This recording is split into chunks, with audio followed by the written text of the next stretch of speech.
Welcome to Channel AMEC, your insight to the Australian visa system. Good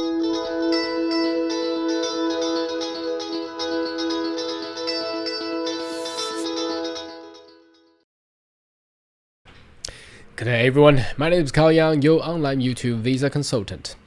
Are you interested in migrating to Australia? Why don't you consider to subscribe to my channel and turn on a little bit on the side. So once we have all the updates and news, you'll be the first one getting all the insight. Alright, so we are approaching the end of 2021. What a painful 2 years, 2020 and 21. Obviously, with the virus and pandemic going through worldwide, and a lot of death, a lot of contraction of the disease and illness, and international travel restrictions, and obviously that affect all the visas. However, I do put hope on the upcoming year of 2022, despite that we still have another variant virus, so-called Omicron.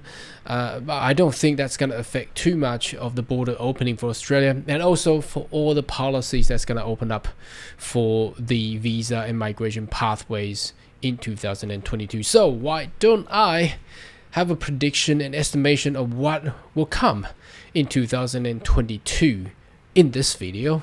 So obviously we have learned that in the late 2018-19, obviously there has been a cut down of the migration quota by ways of what the nation of Australia was looking forward to, but thanks also to the virus, obviously had caused a major economic breakdown, and how the nation of Australia usually reflect on economic breakdown is that they will utilize migration policy. Well, it's not a hidden secret, but they just don't say it. So if you see how the politicians are moving, despite whichever party that is actually dominating the politics in Australia, migration policies will always be the key for the economy, not until the population hit a major milestone.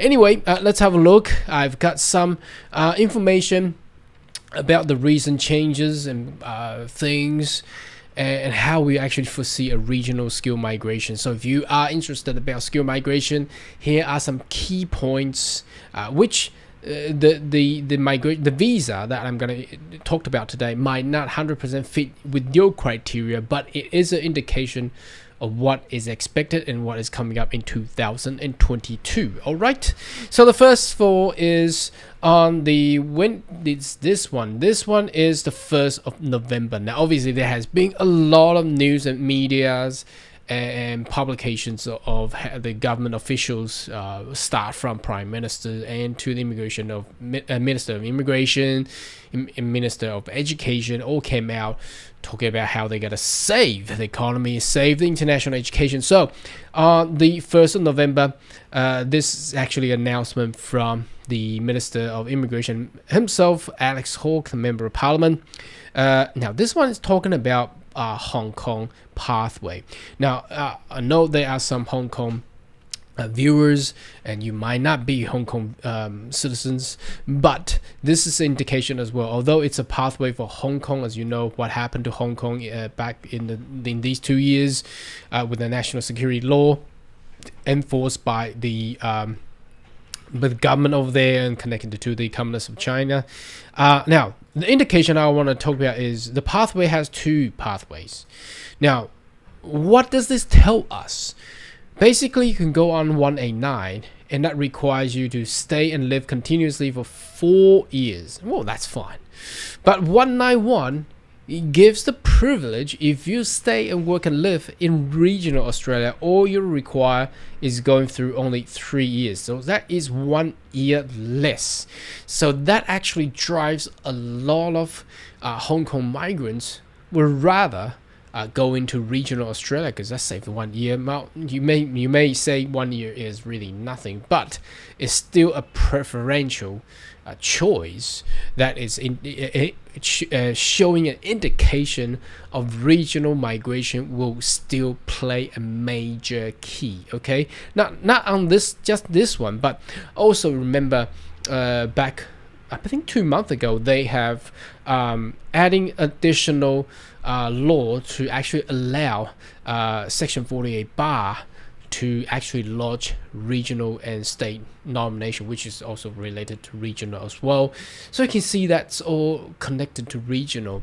Now another one is, obviously recently has a lot of inquiry coming in regards to the new 485 visa. Now the page that I'm showing you is the second post study workstream visa. Now this one is not news anymore, but obviously the new one came out in regards to adding additional year for the graduate to stay in Australia. But if you are going into PSW, now I'm not too sure from now until 1st of July whether or not they're gonna include the graduate work into second 485 visa.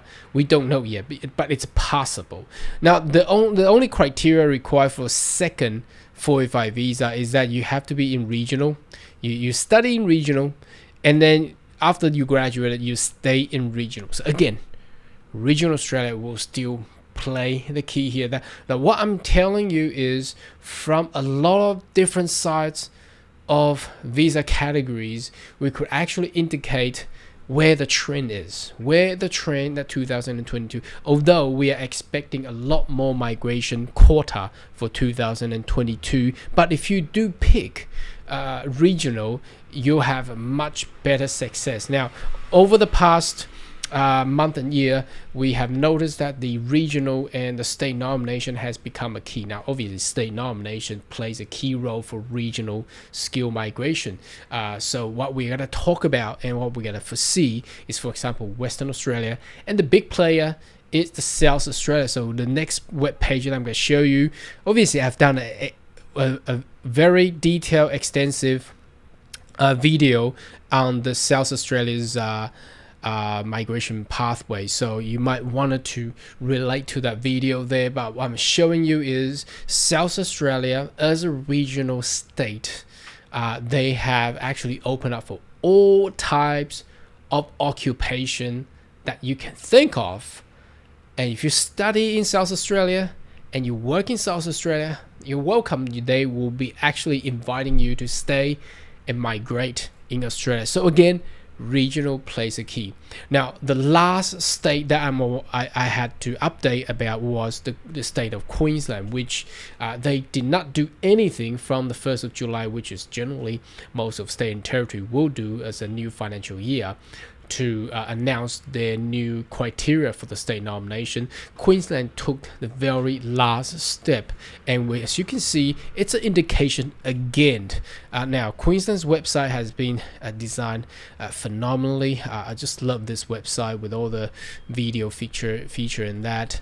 Now if we go into visa option and go to skill migration and graduate in Queensland and also work in Queensland, it would also indicate key here is that regional Australia will still play a role there. As you can see, skill work regional 491, well, you have to be complete your courses in regional Queensland and stay and live there.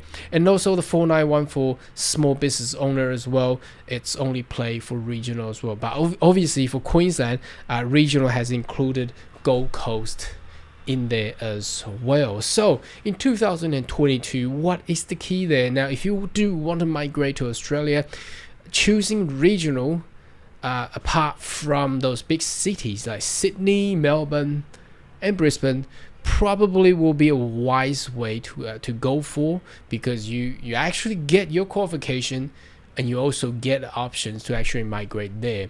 So again, you choosing regional, you probably save a lot of tuition fee, because regional university obviously the cost is much less, and there are a lot of scholarship nowadays to apply for because of the pandemic and the options out there. And if you do like our channel, make sure you give us thumbs up and share to your video and friends.